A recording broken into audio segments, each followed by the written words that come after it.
We are Rare Wheel Stories, and this is the shocking truth behind 30 of the deadliest cars of the 1970s. The 1970s were a wild time for American cars. Bold designs, massive engines, and shockingly little concern for safety.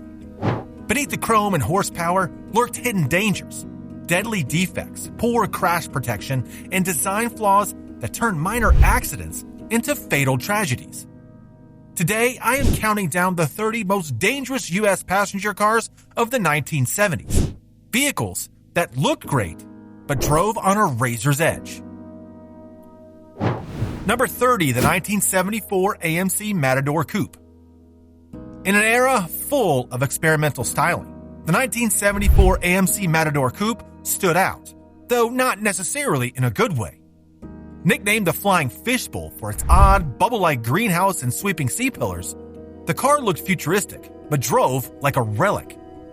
Those massive rear buttresses severely restricted rear visibility, creating enormous blind spots that compromised safety during lane changes, merges, and general driving awareness. The radical roofline might have looked cool in showrooms, but on the road, it introduced a major hazard. Drivers couldn't easily see what was behind or beside them, particularly in crowded urban settings. Worse yet, the Matador Coupe was no champion in the handling department. Despite being marketed as a personal luxury coupe, its suspension tuning was soft and imprecise, leading to wallowy cornering and slow response during emergency maneuvers. Combined with overboosted steering and a curb weight approaching 4,000 pounds, it felt disconnected from the road. When matched with AMC's larger displacement V8s, which offered respectable straight-line power, the results could be unpredictable, especially when braking or avoiding sudden obstacles. Adding to its safety shortcomings, the Matador lacked crumple zones and most modern restraint systems. Early models relied solely on lap belts and hard plastic interiors, meaning crash forces transferred directly to occupants. Contemporary crash test data was limited, but anecdotal reports and insurance data painted a concerning picture. A car that looked advanced, but protected its passengers like something from the previous decade.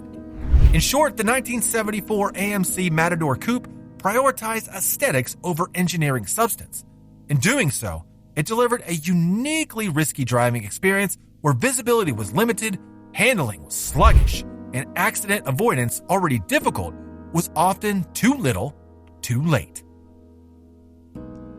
Number 29, the 1976 Cadillac Eldorado convertible. This was the final gasp of the traditional American luxury convertible, a massive floaty barge powered by a monstrous 500 cubic inch V8 and tipping the scales at over 5,300 pounds. It was marketed as a grand farewell to open-top motoring, but behind the romantic image lurked a host of serious safety issues. Chief among them was its total lack of rollover protection. With no fixed roof structure or roll bar, the Eldorado left its occupants terrifyingly exposed in the event of a rollover, a scenario not uncommon given the car's high center of gravity and soft suspension. The Eldorado's sheer bulk made it a double-edged sword. While its size may have offered a sense of invincibility to its drivers, it posed a lethal threat to smaller vehicles and pedestrians in collisions. In multi-car crashes, its rigid frame could act like a battering ram, often inflicting severe damage to lighter cars while transferring minimal force to its own occupants, unless the car flipped. And when it did, the convertible body became a trap. Without adequate seatbelt use, which was still optional for many drivers in the 1970s, occupants risked being ejected or crushed in rollover incidents. Furthermore, the Eldorado's braking and handling were simply not up to the task of managing its size and weight. Panic stops often resulted in long skid distances and noticeable fade, while the power steering systems made sudden maneuvers imprecise. This lack of responsiveness in emergencies turned what should have been a highway cruiser into a highway hazard. It's little wonder that by the end of the decade, regulators and automakers began phasing out such convertibles altogether.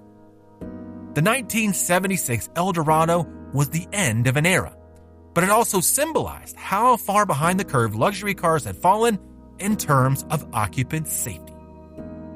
Number 28, the 1972 Ford Country Squire wagon. the third seat model. This was a quintessential American family hauler, complete with wood grain paneling in a cavernous interior space. But one particular feature that was once seen as a convenience soon became a glaring safety hazard. The rear-facing third-row seat, marketed as a way to squeeze in 2 extra passengers, often children. This design decision placed those individuals just inches away from the tailgate. In a rear-end collision, the implications were chilling. Unlike today's modern SUVs with crumple zones, reinforced liftgates, and airbags, the Country Squire offered virtually no protection for those seated in the cargo area. In many cases, rear impacts transferred energy directly into the third-row seat, subjecting its occupants to extreme forces with little structural cushioning. The seat's rearward orientation also meant that passengers were bracing for a collision in the most unnatural and vulnerable position imaginable. No head restraints, no seatbelt pretensioners, and often no awareness of oncoming danger. Accident data from the era shows that rear-end collisions involving these wagons were significantly more dangerous than those involving sedans or coupes. Children in the third row suffered higher injury and fatality rates compared to those seated in forward-facing seats. Despite these risks, the design remained popular throughout the 1970s, largely because it allowed large families to avoid purchasing multiple vehicles. The tragic irony is that this rear-facing seat, meant to foster togetherness and efficiency, became a symbol of how good intentions and bad engineering could converge in dangerous ways. It wasn't until more stringent crash testing and child safety awareness emerged in the 1980s that this feature fell out of favor. By then, the damage had already been done, and the 1972 Ford Country Squire became a cautionary tale of safety sacrificed for practicality. Number 27, the 1971 Plymouth Cricket. This was Chrysler's attempt to compete in the rising subcompact market by rebadging a British Hillman Avenger. Unfortunately, what reached American shores was a car wholly unsuited for the expectations and safety demands of U.S. drivers. Right from its introduction, the Cricket was plagued by reliability issues, but its biggest sin was its dangerously fragile build. Compared to sturdier American vehicles of the era, the Cricket felt like it was made of tinfoil and string.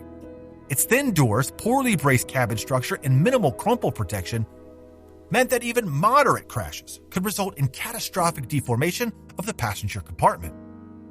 In safety terms, the Cricket was startlingly under-engineered. With lap belts that were often ignored, no airbags, and rudimentary seat mounts, occupants had very little restraint in the event of a crash. Adding to the concern was the fact that the Cricket's narrow track and lightweight frame made it extremely susceptible to rollover and evasive maneuvers. Combine that with its inconsistent braking, numb steering, and frequent mechanical breakdowns, and you had a vehicle that was often unpredictable even under normal driving conditions. Perhaps most damning was how quickly the market rejected it. Sales slumped within 2 years as American consumers realized the Cricket wasn't just a cheap car, it was a cheapened one.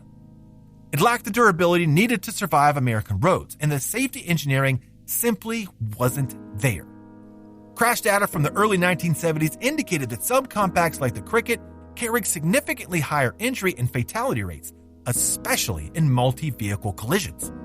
By 1973, Chrysler quietly phased it out of the U.S. market, but not before its reputation as an unsafe, brittle import had been firmly cemented.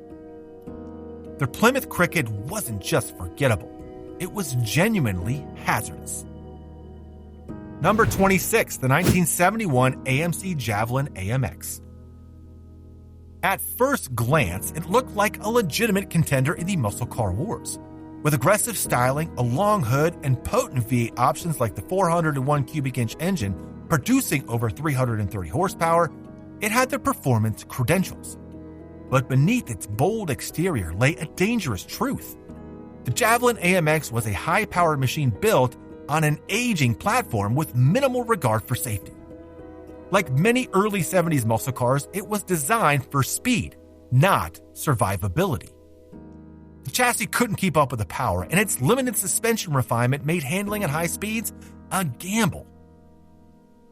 Braking was similarly compromised. Most Javelins came with front disc brakes as an option rather than standard equipment, and many buyers opted for the cheaper drum setup. As a result, fade during emergency braking situations was common, especially after spirited driving. The steering, while quick for its time, lacked the precision and feedback needed to control such a powerful vehicle during sudden maneuvers. Combine that with bias-ply tires and a short wheelbase, and it was easy for drivers, particularly young and inexperienced ones, to get in over their heads. Occupant safety was another weak point. While seatbelts were present, airbags were non-existent, and structural reinforcements were minimal. In high-speed collisions, the Javelin's cabin didn't hold up well, often collapsing or allowing excessive intrusion. Insurance companies took note of the vehicle's crash involvement, with rising premiums and red flag classifications for owners of high-output models. Though admired for its underdog status and racing heritage, the Javelin AMX came with an unspoken warning. Drive it hard, and you'd better hope you don't crash. It was an exhilarating but unforgiving machine that didn't offer second chances in an emergency.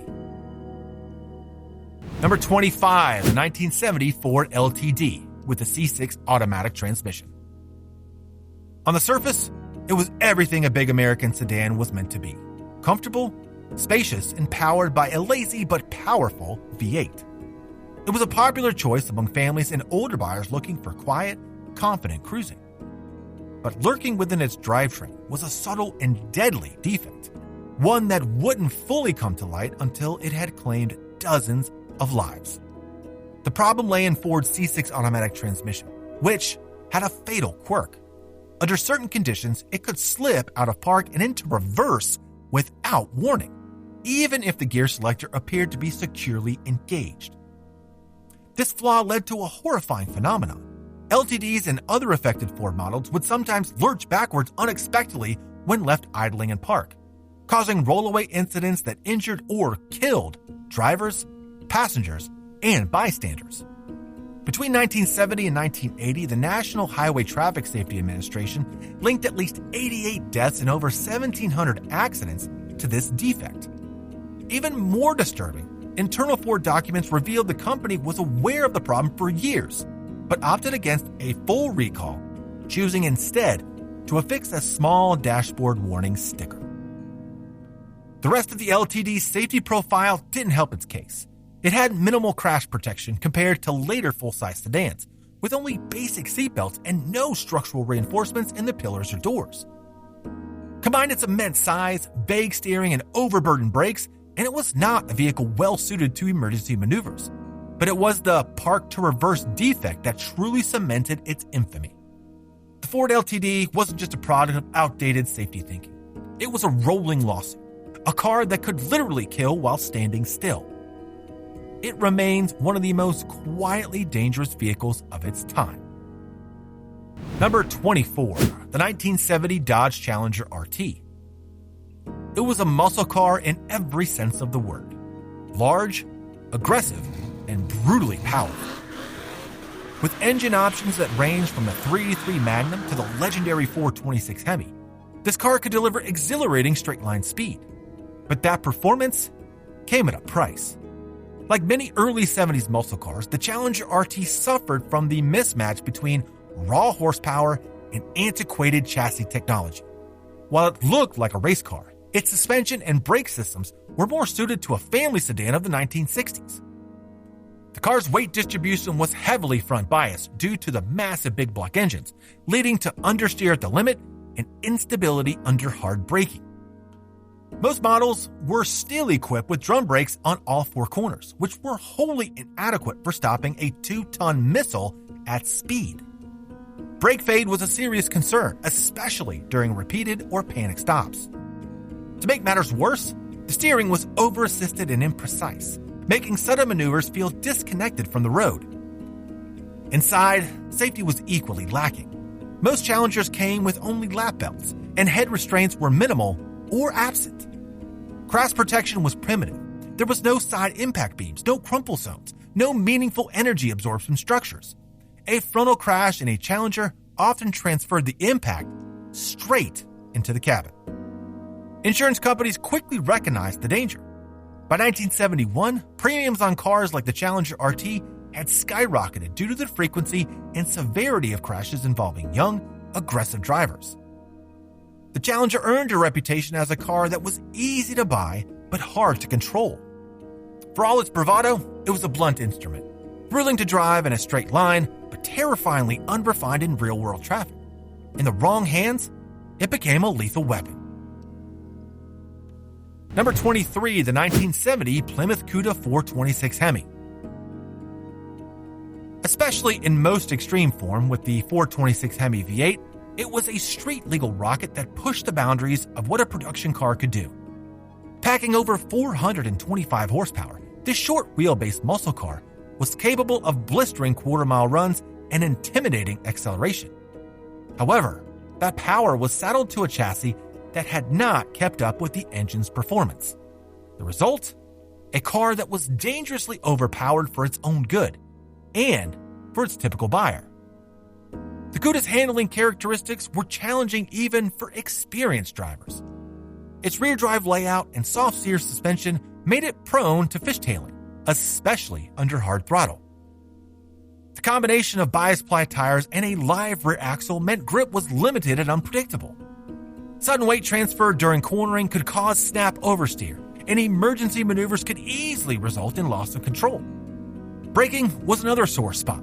Most models still used rear drum brakes, which were prone to fade after just 1 or 2 hard stops.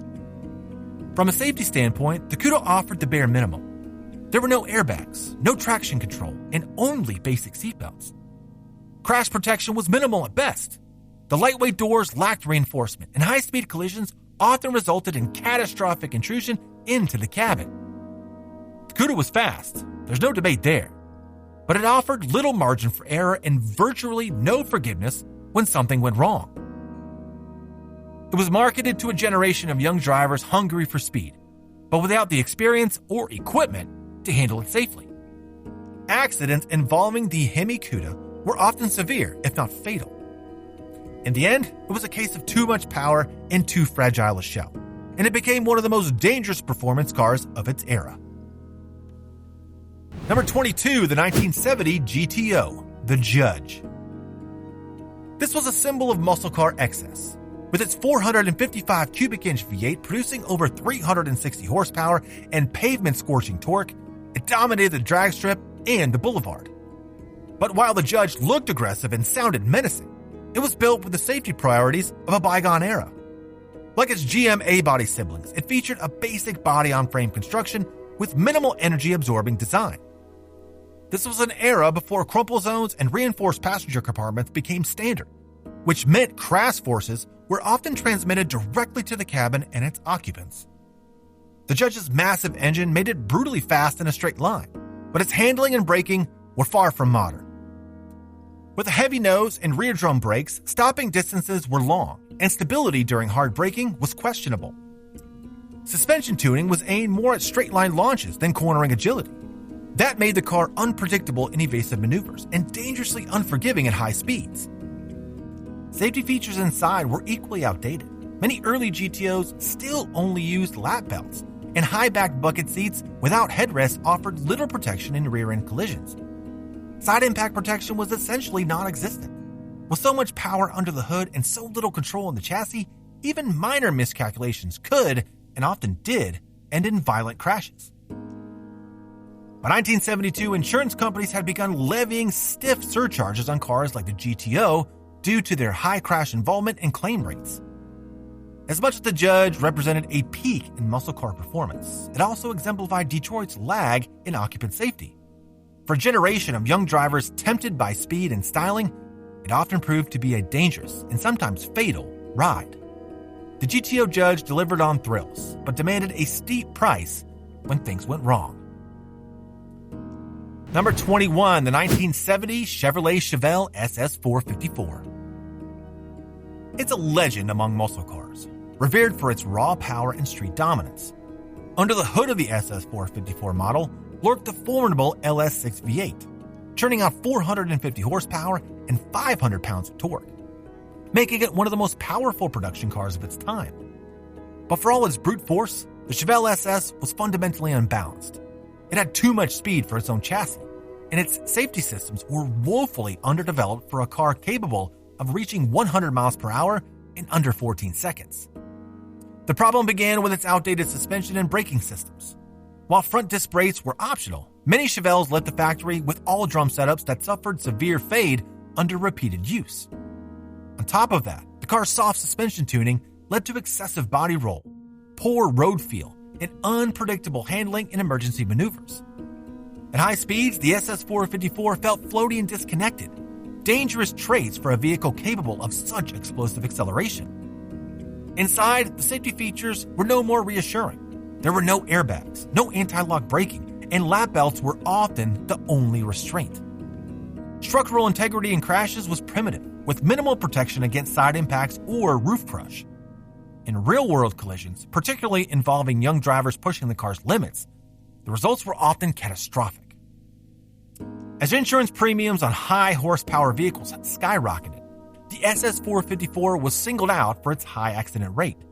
Its combination of immense speed and minimal occupant protection earned it a reputation as a thrill ride with a death wish. By 1973, increasing regulation and insurance costs pushed the SS454 into extinction, but not before it left behind a legacy as one of the most dangerous muscle cars of the era. Number 20, the 1970 Chevrolet Camaro Z28. The second-generation Camaro debuted in 1970 with sleek, European-inspired styling and sharper performance, and the Z28 model stood at the top of the performance heap. Equipped with a 360-horsepower LT1 engine, 4-speed manual transmission, and a performance-tuned suspension, the Z28 was fast and aggressive.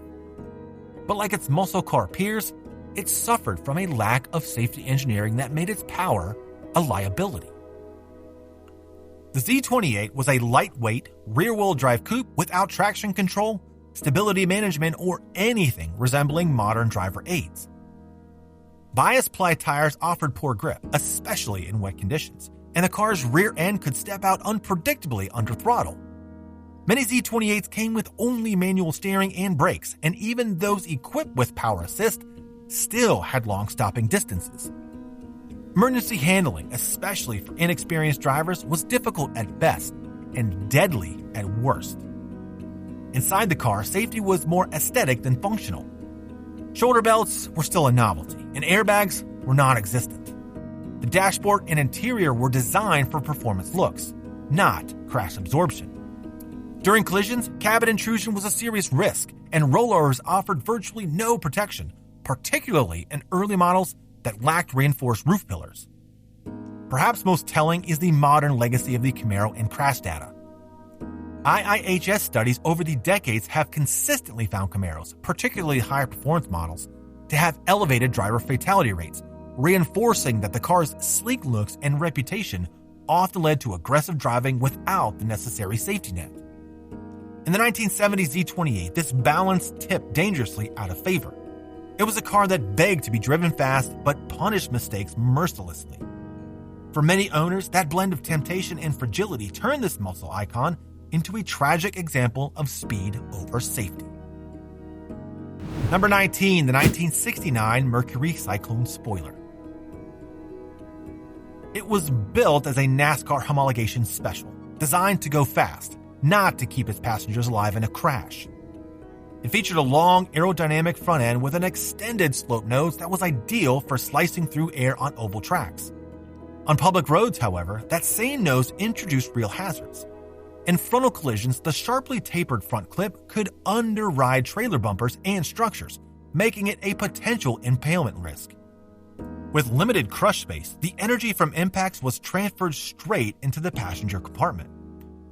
Underneath its exotic bodywork was a standard muscle car platform that was never engineered for high-speed stability or crash survivability. While the Cyclone could be equipped with Ford's formidable 429 Cobra Jet V8, delivering well over 370 horsepower, the suspension was barely upgraded to match. It was prone to instability at high speeds, especially on uneven pavement, where the aerodynamics that worked on the track didn't translate well to daily driving. The car was susceptible to rear-end lift and twitchy cornering behavior, making it a challenge to control at the speeds it encouraged. Inside, safety was a second thought. Early production cars lacked head restraints, and lap belts were the only form of restraint.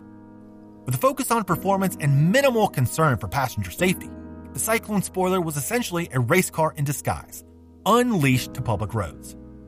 While only a few hundred units were ever produced, the danger was real for those who owned or drove them. The Cyclone spoiler was a reminder that bringing race technology to the streets without street-safe engineering could result in unpredictable and sometimes lethal outcomes. It was a missile with wheels and no margin for error. Number 18, the 1970 Plymouth Superbird.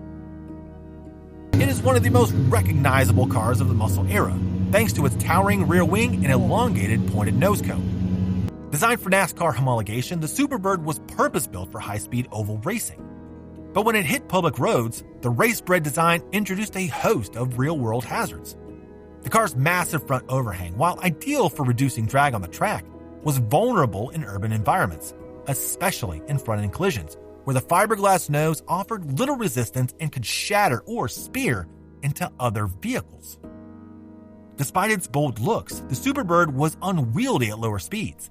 It measured over 220 inches in length and had poor visibility due to the thick roof pillars and a huge rear wing, which obstructed rear views. Its size and shape made parking difficult and emergency maneuvering even worse. The car's handling at street speeds was awkward. And despite the massive 426 Hemi engine under some hoods, the suspension and brakes remained close to those of a standard Roadrunner. That meant excessive body roll, underwhelming braking performance, and a general lack of driver confidence in emergency situations. Inside, safety was equally compromised. There were no airbags, and seatbelts, where used, were basic and prone to failure in high-speed crashes. The vehicle lacked structural reinforcement in the roof and side panels, making rollovers or side impacts particularly dangerous. The Superbird styling may have turned heads, but it also distracted from its vulnerabilities.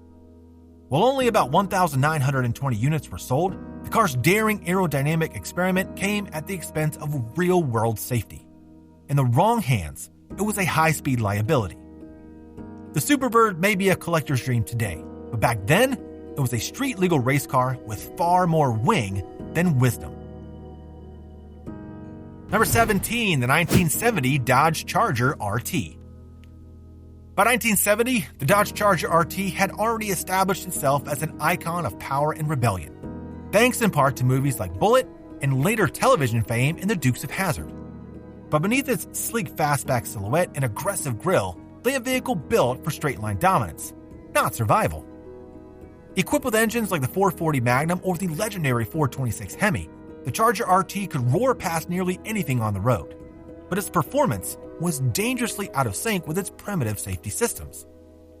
The suspension setup was still rooted in the late 1960s, with a live rear axle and leaf springs that didn't take kindly to hard cornering.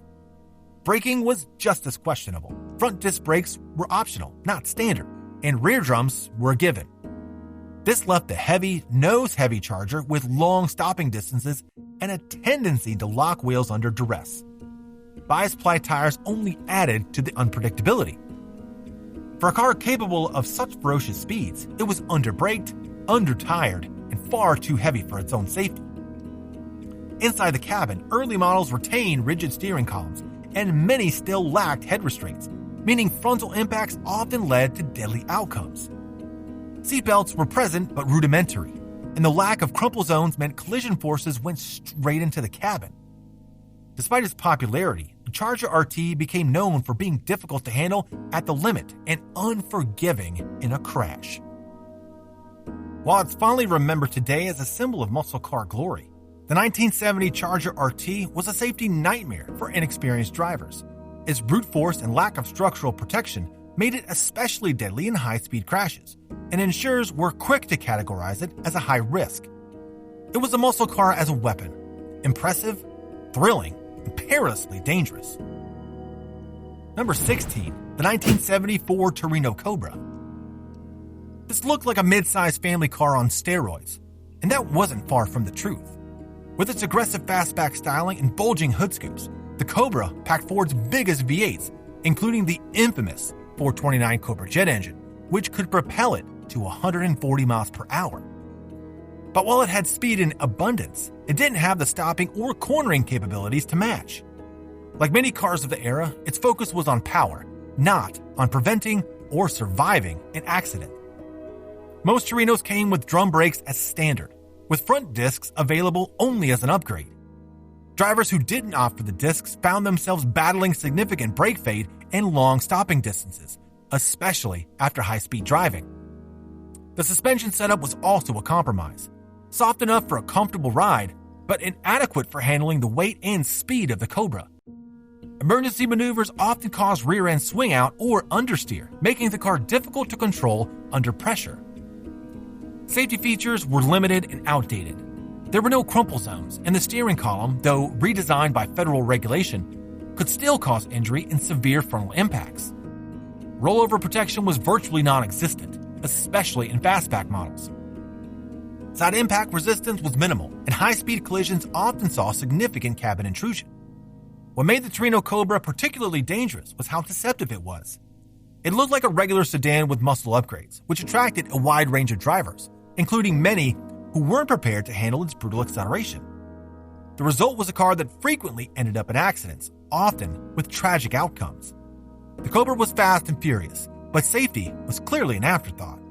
On the open road, it demanded respect, but too often punished drivers who failed to understand just how lethal it could be. Number 15, the 1970 Buick GSX Stage 1. It was a wolf in diplomat's clothing, an unassuming luxury coupe that packed one of the most powerful engines of the era. Beneath its refined exterior and tasteful badging lay a 455 cubic inch V8 producing 510 foot-pounds of torque, a figure that even muscle cars from Dodge or Chevrolet struggled to match. This engine made the GSX deceptively fast and brutally torquey off the line. But while its acceleration was exhilarating, the car's chassis and braking systems were thoroughly underwhelmed by the performance it offered. At over 4,000 pounds, the GSX was heavy and nose-heavy, which made handling a tricky affair. The suspension, although firm by Buick standards, was still soft to keep the car stable in aggressive driving. Wheel hop under hard launches was common, and the rear tires could lose traction suddenly and violently. Its power steering system was vague at best, which made high-speed cornering feel more like guesswork than precision.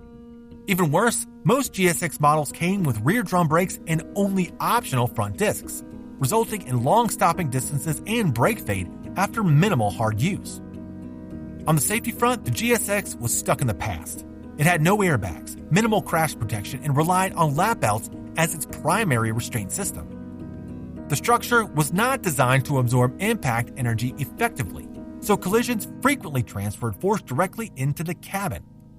In rollover scenarios, the car's roof lacked the reinforcement to prevent collapse. For a vehicle capable of 13-second quarter miles, it offered virtually no means to protect occupants when something went wrong. The GSX Stage 1 was a gentleman's rocket, smooth, powerful, and lethal in the wrong hands. Buick built it to make a point, but it came at the cost of driver and passenger safety. Number 14, the 1970 Oldsmobile 442 W30. This was a muscle car that didn't just flirt with danger, it married it. Featuring a high-compression 455 cubic inch V8 with cold air induction and aggressive camshaft tuning, the W30 delivered more than 370 horsepower and was fully capable of mid-13-second quarter-mile times straight from the factory. But for all its speed and bravado, it lagged far behind in the realm of safety and crash survivability. The 442 W30, like many of its GM A-body siblings, sat on a platform that hadn't kept up with the car's rising performance. The frame was solid, but lacked any modern crumple zone engineering. In a crash, the force was transferred directly into the cabin and its occupants. Side impact protection was essentially non-existent, and seatbelt use, typically only lap belts, was minimal at best.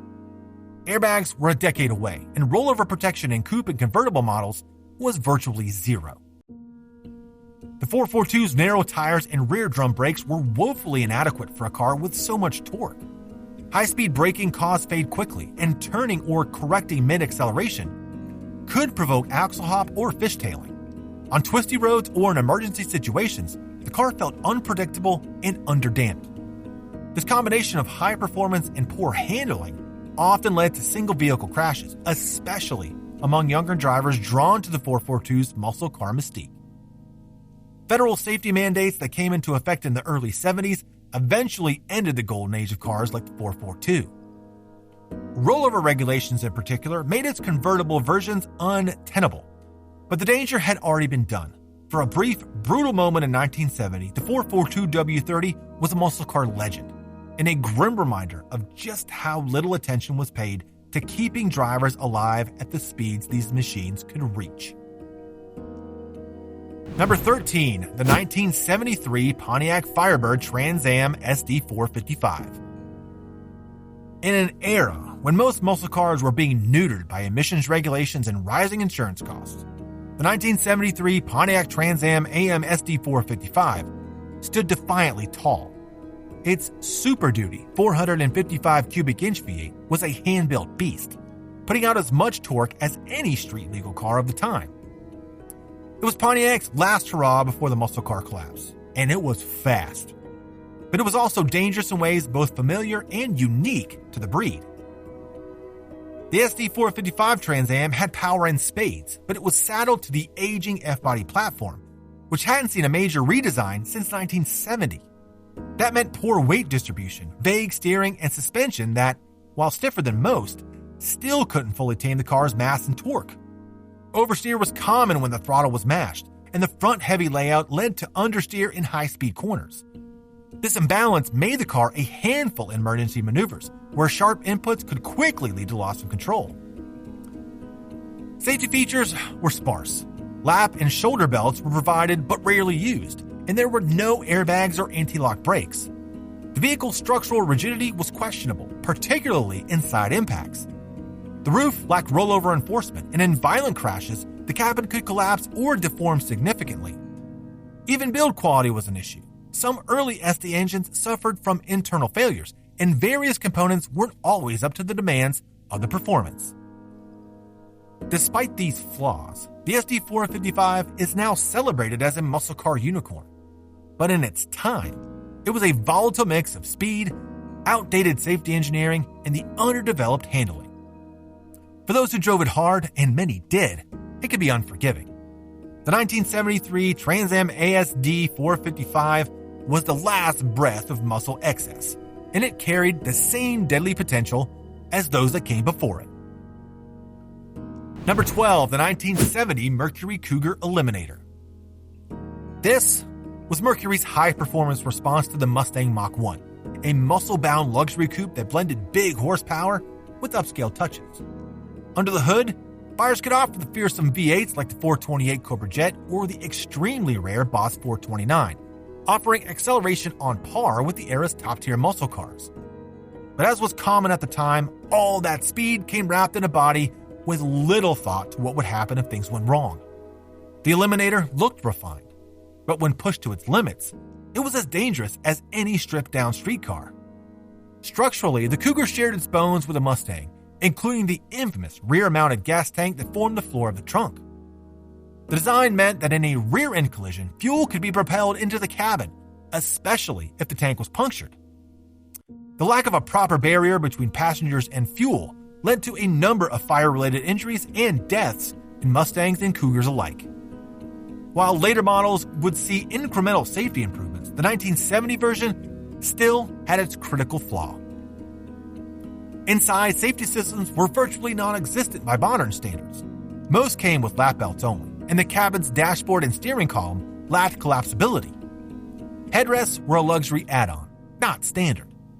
Combine that with the heavy big block engines up front and narrow bias ply tires, and the car's handling under stress became unpredictable.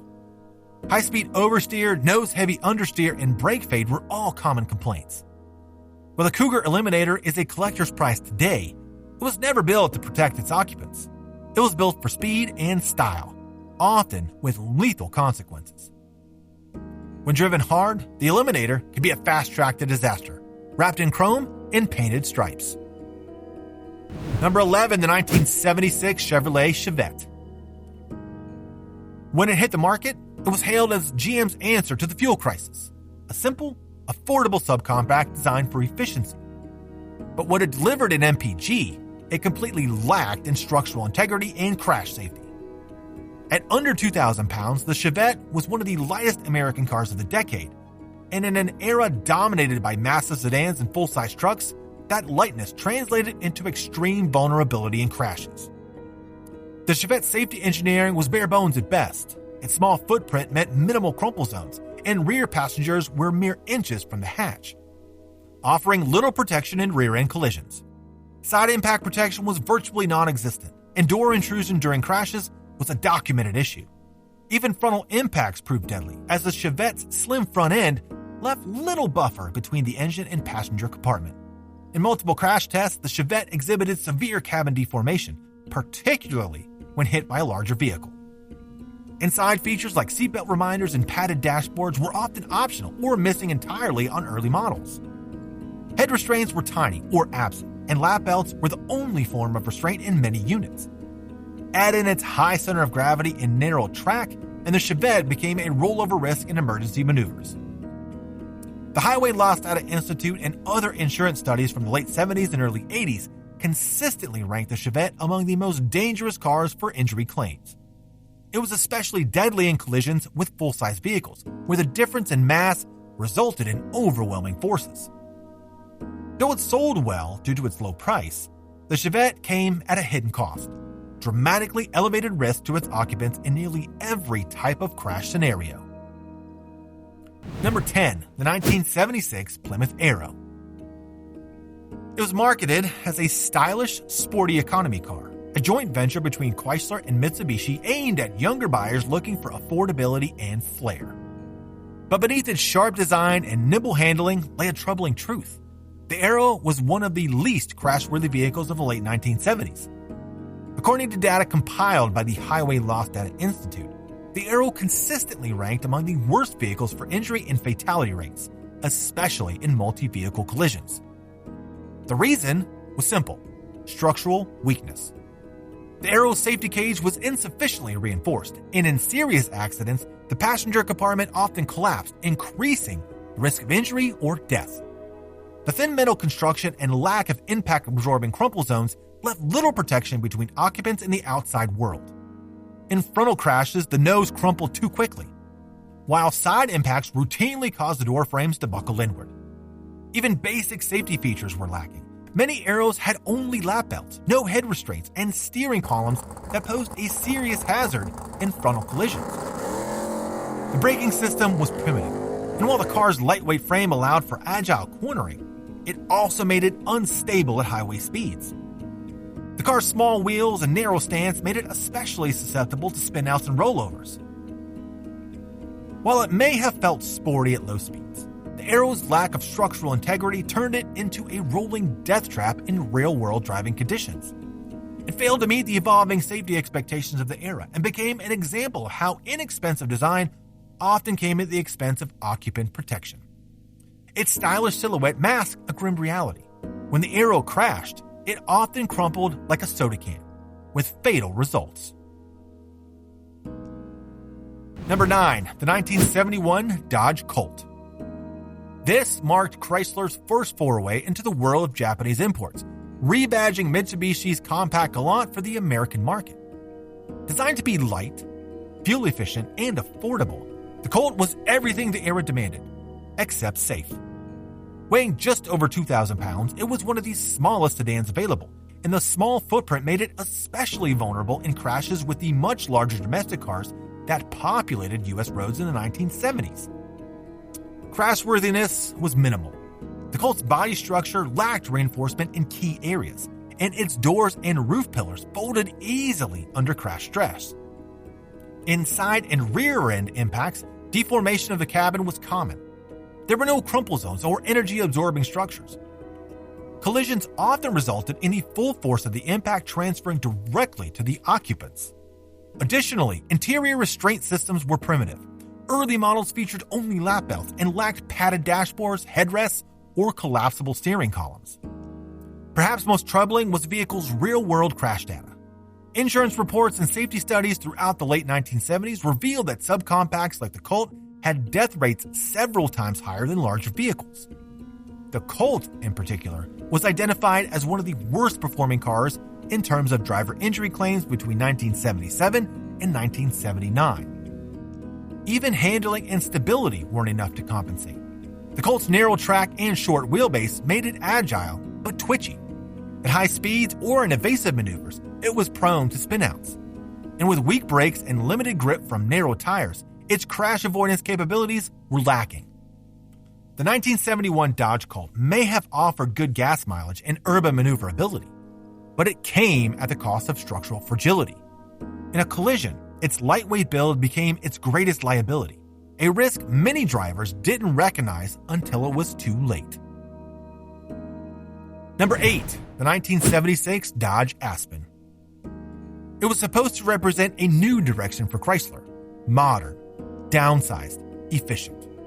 Instead, it became the most recalled American car of its time and a poster child for dangerous automotive shortcuts. Developed in haste to respond to rising fuel economy pressures, the Aspen's rushed design and flawed execution led to a laundry list of mechanical and safety defects that endangered drivers from the moment they turned the key. The most alarming issues included defective hood latches that could cause the hood to fly open at highway speeds, obscuring vision and triggering sudden loss of control. Other safety-related recalls involved faulty seatbelt retractors, fuel leaks, steering columns that could disconnect from the steering box mid-turn, and poor engine stalling behavior during acceleration, often in intersections or while merging. Each one of these defects posed a serious threat to occupant and bystander safety. Beyond recalls, the Aspen's basic safety engineering left much to be desired. The car lacked sufficient reinforcement in the doors and underbody, leading to excessive deformation in crash tests. Rear passenger protection was minimal, and the interior surfaces weren't designed with impact survivability in mind. With its soft suspension and vague steering, the Aspen also lacked stability under emergency handling conditions. Even after recalls and design tweaks, the damage to the Aspen's reputation was irreversible. Safety regulators and consumer watchdogs labeled it as one of the most dangerous American cars of the decade, not because of a single flaw, but due to a staggering accumulation of them. It wasn't simply an unsafe car, it was an unpredictable one. The Aspen was a rolling example of how cutting corners under pressure can create a vehicle that's hazardous in ways no driver could anticipate until it was far too late. Number 7, the 1974 Mustang II. This car was born out of a crisis. As the oil embargo of 1973 rocked the automotive industry, Ford scrambled to shrink the iconic Mustang into a more fuel-efficient, affordable package. The result was the Mustang II, a small, Pinto-based compact that bore little resemblance of the muscle-bound Mustangs of years past. While it met its economic goals, it fell disastrously short in terms of safety. In fact, it inherited some of the Pinto's most dangerous traits. Most concerning was its structural fragility. Based on the same underpinnings as the Pinto, the Mustang II lacked the rigidity and crash protection expected of even a compact car. The rear-mounted gas tank was vulnerable to puncture in rear-end collisions, and with minimal reinforcement behind the rear seat, fuel intrusion into the cabin was a serious risk. Doors often buckled inside impacts, and the roof lacked rollover integrity, especially on coupe and hatchback models. Inside, restraint systems were minimal. While lap shoulder belts were technically available, many models had only lap belts or none at all in the rear. Headrests were inconsistent, and energy-absorbing materials in the cabin were almost non-existent. High-speed crash survival rates were alarmingly low compared to mid-size and full-size competitors. Worse still, the Mustang II didn't drive particularly well either. Its short wheelbase, lightweight, and vague steering made it unstable at highway speeds or in evasive situations. Emergency maneuvers could lead to fishtailing or loss of control, especially in wet or icy conditions. It it sold well due to economic appeal, the Mustang II was later identified by safety studies as one of the highest driver injury rates of any car in the mid-70s. It remains a cautionary tale of what happens when a legendary nameplate gets stripped down to a dangerously thin shell. Number 6, the 1964 Ford Mustang, the first generation. It launched an entire automotive genre and captured America's imagination. But as iconic as it became, the first generation Mustang also concealed a deadly design flaw, one that turned routine rear-end collisions into fireballs. The problem stemmed from the fuel tank design. It doubled as the floor of the trunk and had no solid barrier separating it from the cabin. In a rear impact crash, the tank could rupture, spraying gasoline directly into the passenger compartment, where sparks or electrical components could ignite it within seconds. This design flaw led to numerous fatal fires. Survivors and investigators described how even moderate speed collisions could cause the tank to split and explode, trapping occupants in burning interiors. Ford eventually settled over 70 lawsuits related to Mustang fire deaths by the late 1970s, avoiding public scandal but never fully redesigning the structure. The vulnerability persisted across several model years until federal safety regulations forced updates. The rest of the Mustang safety setup was similarly lacking. There were no headrests on early models, no 3-point seatbelts, and virtually no interior padding to mitigate impact. The hard metal dash, rigid steering column, and absence of side impact protection made serious injuries or deaths more likely in crashes of any kind. Even in non-fire incidents, the car's structural rigidity was poor, particularly in Corvettes, where rollover protection was non-existent. Despite its compact size, the Mustang was frequently driven aggressively, especially by younger owners. That meant more crashes, and more opportunities for its flawed design to turn deadly. While it remains a cultural icon and collector's dream, the 1964 Mustang also stands as a sobering reminder that beauty and performance often came before safety. For many, this pony car was more than just a thrill ride. It was a potential death trap.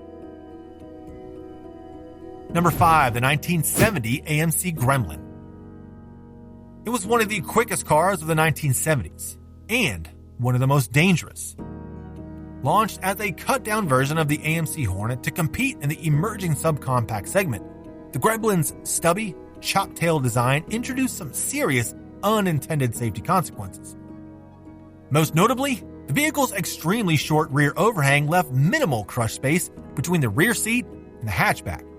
In rear-end collisions, this meant that backseat passengers, often children, were perilously close to the point of impact, with almost no structural buffer. Crash tests revealed that even low-speed impacts could result in serious cabin deformation.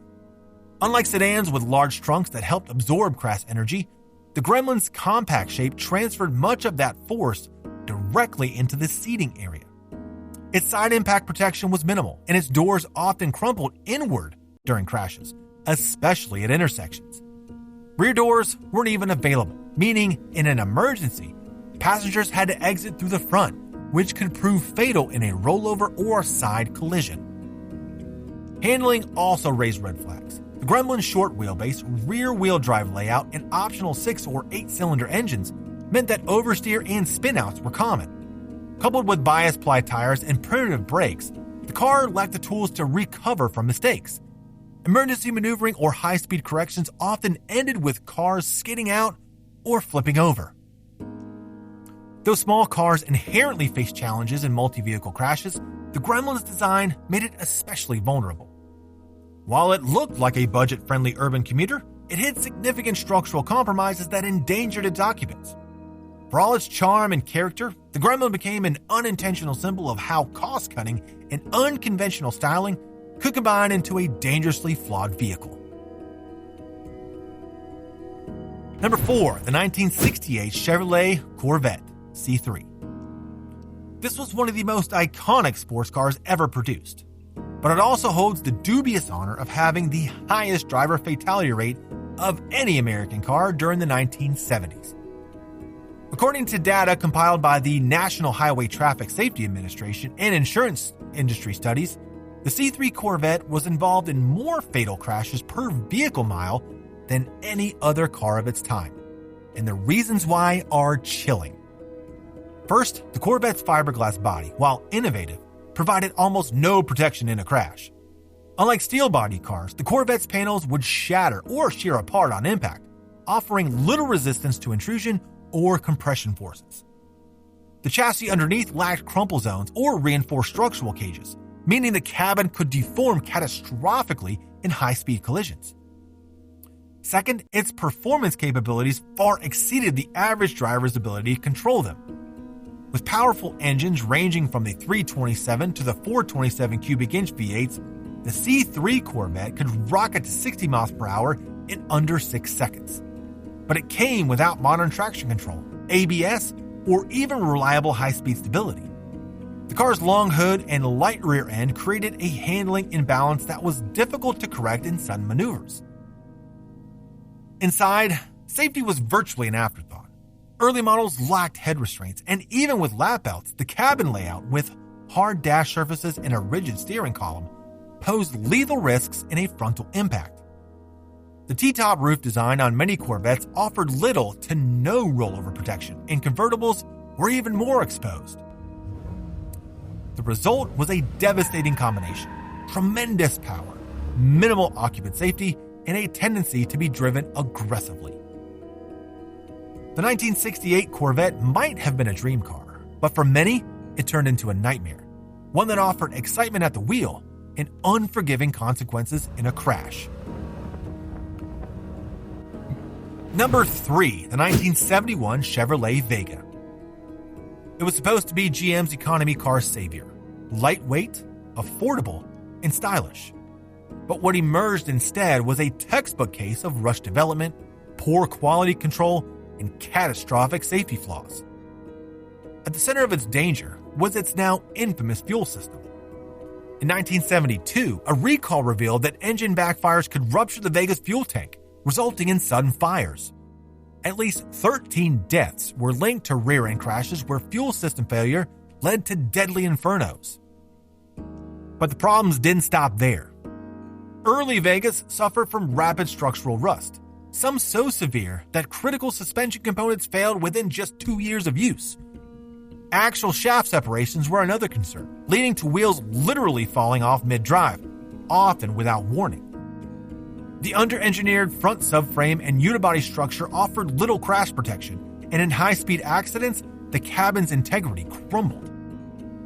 With its thin sheet metal, lack of door reinforcements, and primitive seatbelt systems, the Vega made for a death trap, even in moderate collisions. Driver and passenger injuries were exacerbated by the car's lack of crumple zones and poor seat anchoring. The high injury claim rates were a warning sign, but GM downplayed them. In contrast to Ford's public battle over the Pinto, GM quietly settled Vega fire-related lawsuits behind closed doors. Ironically, consumer advocates later argued that the Vega's fuel system was as dangerous, if not more so, than the Pinto's. But because it received less media attention, it escaped the same level of scrutiny. Still, its reputation among safety experts was clear. The Vega was one of the most dangerous compact cars of the 1970s. A vehicle whose flaws weren't just mechanical, they were lethal. A fiery crash in a Vega wasn't a possibility. It was a pattern. Number 2, the 1971 Ford Pinto. Few cars in history are as infamous as the Ford Pinto, and with good reason. Introduced in 1971 as a response to Japanese subcompacts, the Pinto's compact design came with a horrifying flaw. Its rear-mounted fuel tank was dangerously vulnerable to puncture during rear-end collisions. Worse still, the bolts on the differential housing were perfectly positioned to pierce the tank on impact, often causing fiery explosions. In crash tests, Pintos ignited under impact speeds as low as 25 miles per hour. But what made the Pinto a national scandal wasn't just its design. It was Ford's decision not to fix it. Internal documents, later dubbed the Pinto Memo, revealed that Ford had weighed the cost of reinforcing the tank, about $11 per vehicle, against the projected cost of settlements for burn deaths. They chose the latter. By 1978, at least 27 confirmed deaths had occurred due to fuel-fed fires, with hundreds of additional injuries, according to NHTSA investigations. It lacked meaningful side impact protection. Its door latches could jam after crashes, and cabin deformation and frontal impacts was common. Rear seat passengers were especially vulnerable, with only lap belts and virtually no reinforcement between them and the rear hatch. Additionally, the car's short wheelbase and narrow track made it unstable under hard braking or during evasive maneuvers. Ford eventually recalled over 1.5 million Pintos in 1978, but the damage to its reputation was irreversible.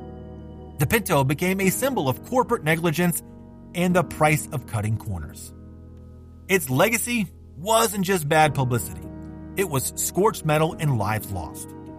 Even today, the word Pinto conjures images of fire and tragedy, making it one of the most dangerous and shameful vehicles in American automotive history. Number 1, the 1970 Ford Maverick. The most dangerous car of the 1970s wasn't the fastest or the flashiest. It was the unassuming, budget-friendly 1970 Ford Maverick. Marketed as an affordable compact for the everyman, the Maverick was a familiar sight in American driveways. But beneath its simple styling lay a critical safety defect that would prove deadlier than even the Pintos. In rear impact crashes, the Maverick's fuel tank could rupture and leak gasoline at an astonishing rate, up to 100 ounces per minute, even in crashes as low as 30 miles per hour.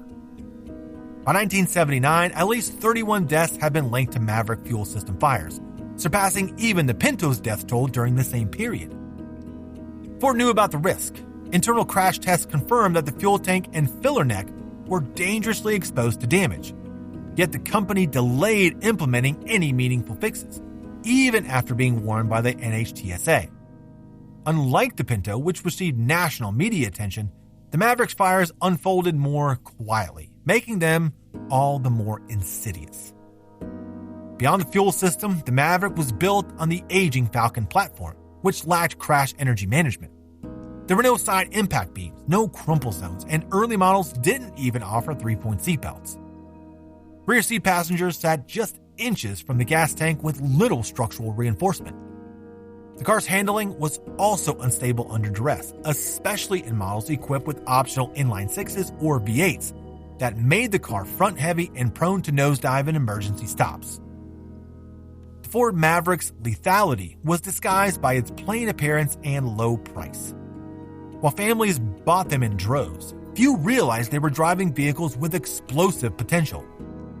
It wasn't flashy like a Corvette or fast like a Chevelle, but it quietly claimed more lives, earning its place as the most dangerous American car of the 1970s.